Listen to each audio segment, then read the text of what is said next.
हनुमान बेनीवाल और मायावती राजस्थान चुनाव में इन दोनों की पार्टियों ने कैसे बिगाड़ दिया अशोक गहलोत का खेल। राजस्थान में कांग्रेस को एक बड़ा झटका लगा। भारतीय जनता पार्टी ने 119 विधानसभा क्षेत्रों में से 115 सीटों पर जीत हासिल की। इस चुनाव के कांग्रेस के दिग्गज मंत्री और विधायक भी हार गए हैं।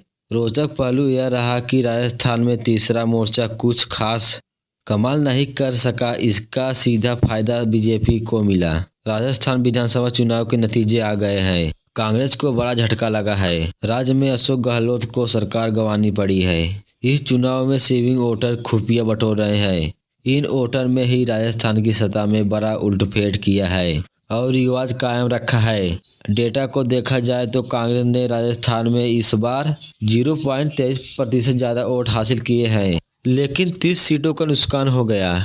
जबकि बीजेपी की वोटिंग की परसेंटेज में जबरदस्त 2.92% सुधार हुआ है और सीधे 42 सीटों का फायदा पहुंचा है। बीजेपी और कांग्रेस के बीच 2.16% वोट का शेयर अंतर है। कहा जा रहा है कि कांग्रेस के साथ असली खेल बसपा और हनुमान बेनीवाल की राष्ट्रीय लोकतांत्रिक पार्टी ने किया। दरअसल इस चुनाव में बसपा को 1.82% और आरएलडीपी को 2.39% वोट मिले हैं। यानी दोनों दलों का प्रतिशत वोट जोड़ा गया तो यह 4.21% हो गया। जबकि बीजेपी के मुकाबले कांग्रेस 2.16% वोट कम लाई है।